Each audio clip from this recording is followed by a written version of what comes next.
Hello, and welcome to Vivid Resources webinar series, Vivid Voices, and another in our Microtalk series. I'm Laura Hunter, owner of Vivid Resources. Today, we are pleased to welcome Soren Hamby, design advocate and community accessibility leader. Soren designs inclusive and accessible systems, communities, and products. They started designing without a degree in 2000 and discovered UX during their BFA program, and it was a perfect match. And they have been working as a product designer for the last decade. They most recently have been spending their time doing design community building and research as a design advocate. They also guest speak, educate, consult, and write about inclusive design, employee equity in tech, and accessibility. Otherwise, you can find them eating large amounts of plants and exploring the New York City metro. That sounds fun. Welcome, Soren. Thanks for being here. Thanks so much for having me. You are more than welcome. So today we're going to talk about accessibility and design and how it equals access for marginalized communities. Soren, you're also going to help define accessibility as access over accommodation for assistive technology, correct? Correct. Great. Well, let's dive in then. Soren, I'm curious, how did you get into accessibility? So I grew up with a cognitive disability that I didn't know that I had. I was actually diagnosed very late in life, and I also have a chronic illness. And then I discovered that I also have eye conditions, and I started experiencing vision loss in 2016. And that's when I really started to be very affected by the lack of access to things and by the lack of assistive technology working with all the different things that I used. I was really into podcasts, and that was one of the things that when I was having a lot of vision issues that I was like, I'm going to watch Netflix with no screen, and I'm going to listen to podcasts. And I found out pretty quickly that some of the podcast apps that I used didn't even have an accessible design. Like a lot of the buttons weren't appropriately labeled for the functions. And it was one of those realization moments where I was just like, I have to make this better somehow. And I started an accessibility program with TQ, who is one of the leading accessibility companies for doing auditing as a third party. They also have an accessibility certification program. They can get you ready for those certifications that you can take with the different professional organizations, but they also just have a certification program of their own. And I went through it. You can actually take it for free if you have a disability. Very cool. Yeah, so equitable, right? Yes. And I just learned so much. They have accessibility built into their program. So it's not the flashiest thing you've ever seen, but it's accessible. Which is the point, right? I mean, right. Ultimately, that is the point. Wow, that's fantastic. I have a lot of respect for that company, for their understanding and their wisdom to make it accessible. So what do you think, what do you think that I know you're really passionate about expanding the idea of accessibility. Could you explain what that means? How are you doing that? Sure. So disability tends to fall into a couple different categories for most people. They think about it as like a cognitive disability, a sensory disability, like a visual disability or hearing disability, physical and movement, and then people sometimes think of chronic illnesses as being a disability. And to a lot of people, it is up to them whether or not it's a disability. Mm-hmm. So able-bodied person is not able to tell someone if they have a disability or not.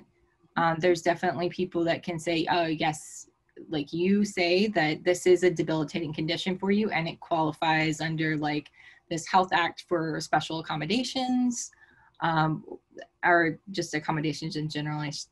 I shouldn't say special, but because they're just adjustments. And actually 95% of people that request accommodations don't have one of those disabilities that fall under Like the the ADA, is yeah, that the the Americans Americans with with Disabilities Act. Act? Yeah. Mm-hmm.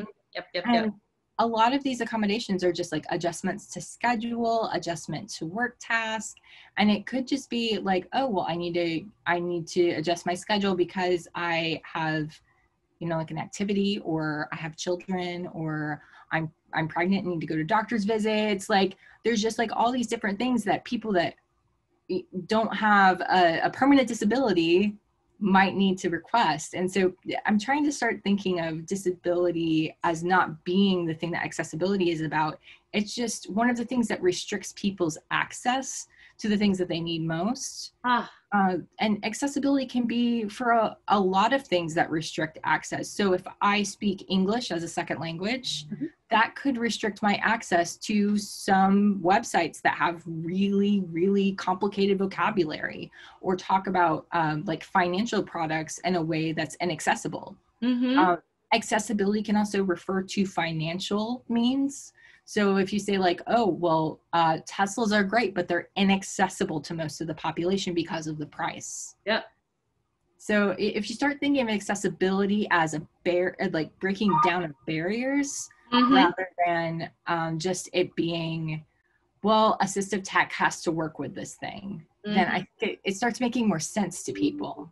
Mm-hmm. Yeah, I love that, especially because it's more holistic than I expected, actually. And I think that most people expected. I think there's this mindset around accessibility as it relates to disabilities that are permanent. But I actually really caught on to the temporary aspect of somebody not being disabled per se, but needing accessibility at a certain point that they might not always have an issue around. So I like that it's so comprehensive. I think that's so brilliant. So one of the things you were talking, we've talked in the past around like design systems and systems. And I wanted to ask you, what do you think the difference between like a design system and a system is? Yeah, so a lot of people think about design systems as a collection of components. Mm-hmm. They are things that we create. They are maybe a library.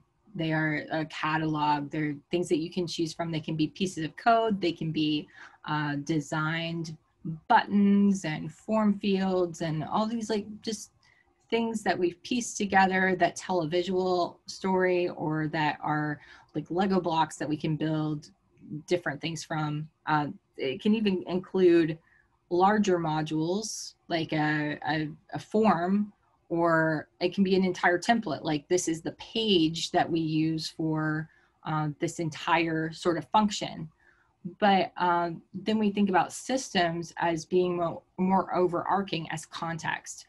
So if you think about access is this bigger thing, like, okay, like access to transportation, and you're working on something that interfaces with a transportation, maybe like a point of sale system. I'm designing an interface for a point of sale system that has to do with transportation. Well, then I have to consider all the interlocking systems that work with that. Mm-hmm. Like I have to consider the systems of banking that go into like who takes public transit, what is the context that they live in, what systems affect them. If I'm developing for another country, like what systems do they exist in, and, mm-hmm. and what forces are impacting them. So it's not so much a force that we're creating, it's the force that is imposed, the context that's imposed on the thing that we're creating. So we're not talking about systems in isolation either when we're talking about accessibility, because if one part of the system is accessible but the rest of it is not, it defeats the purpose, right? It has to, again, be a holistic interlocking of accessibility at scale, right? Right. And I think a lot of people, if they design things in a vacuum and they're like, okay, well, I've created this accessible product, but then you have this context that comes in and somebody says, well, what about this? Well, what about I can't use my bank card here? Well, what about I can't use my unemployment card? Well, what about not taking the Metro card? So, you know, there's all these things that can be imposed on your design that then make it inaccessible Yeah. once you impose this context. Mm-hmm. So that's kind of what I think about when I think about systems. It can be a created and designed system. Like a grid, like the New York City grid, is a created system. Right. And then the transportation system that runs on top of it, so the subways and buses, that's a system. And it can be corrected. So you've got all these like these interwoven webs in an ecosystem. Yeah. That we talk about a lot. Yep. And I think that, you know, you've got these synthetic ecosystems that we talk about, things living within, like a digital one. Yeah. And then you've got, you know, like these natural ecosystems that form. And I think that communities are a part of the ecosystems that humans live in. And that's part of why I think that it's so interesting, because we have these created and natural systems, and how those two things interlock and impact each other can be really intentional. Well, and so let's shift into that community-led design, you know, concept. And I know that you are thinking a lot about that, and that's really important to you. And so, you know, I know it might be a new term for some folks. So maybe you can just kind of share with us what that means, because you, as you're speaking to community, and we're talking specifically about design for accessibility.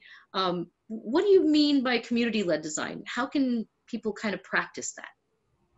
Yeah, well, so for community-led design, it's about centering the experience that the people that you're serving have.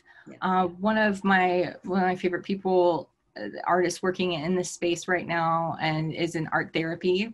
They're a dear friend of mine, Cam Beltran, and they say that they love how disability can be like such a fluid and community experience, but they hate how much like the word embodies the lack of consideration and resources.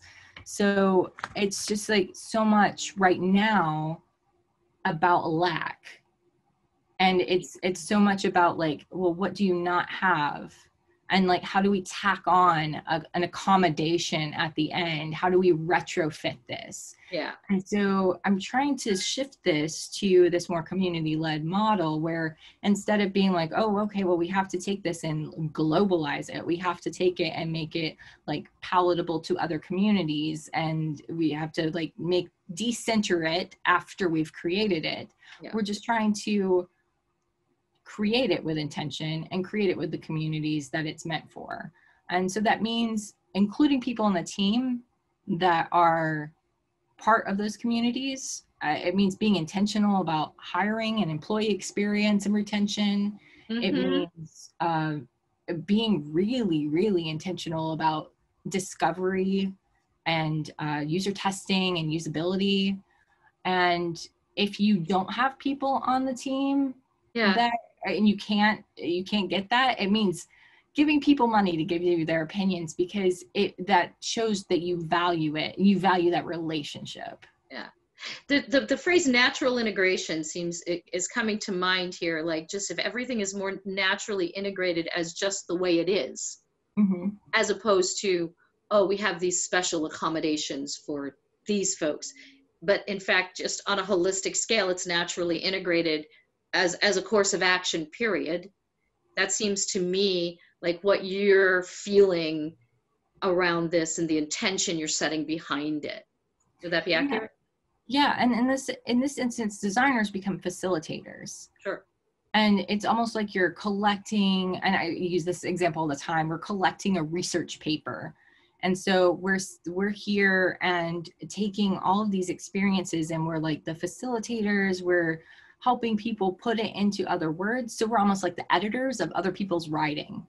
Yeah. Because I start thinking of design as the word writing. Like, lots of people get very like Moses with the golden tablets about design. Like, I have come down from on high with my very exclusive design, and I have bestowed it upon you. And it's so not like that. I mean, like, anyone can design. of course, there are people that are better at writing and designing than other people. And there's people that make beautiful things that I can never make. Mm-hmm. Like Jessica Heish's beautiful lettering that's all over Target gift cards every year. I love that. And I could never make that. And it's beautiful. But with community-led design, people are having input in a way that they can do that I can't do. And it's recognizing that I have context and they have context that together make something that we can never make apart. Yeah, collective consciousness, right? It's the collective. And that is the thing that where so much power from what I am, if I'm understanding you correctly, is that you're basically tapping into collective consciousness and community-led design. And that's more powerful. It's the power of we, not the power of me. And there's just so much that you don't know that you don't know, right? Yeah, you don't know until you know. Exactly. I love it. I know, like, now I've been in disability culture for a while, and like having come more into like transgender communities as a part of them, like from the outside, like being afraid to enter them before, like from the outside, there's so much that you don't know, but like coming into them, there's so many complicated issues that once you understand the nuances of, there's just like so much more understanding of like how different things can be like more aggressive, and you didn't know that, like, right. The way that disabled people are portrayed in the media, and like the things like people call it inspiration porn, like the slight differences that turn a story from representation to being like just fodder for able-bodied people to go like, oh, I feel so inspired. Thank you for bolstering my spirits with your exactly. Yeah, really. Oh, you inspire us all. And they're like, we're just hanging out being human here, really. That's all we're doing. The tokenization is a big problem, and people don't realize that they have unconscious biases, and that's why they're unconscious. And so including other people to kind of like provide that gut check is a really, really big advantage. Like it can save you so much time later on to not have to go back and fix it.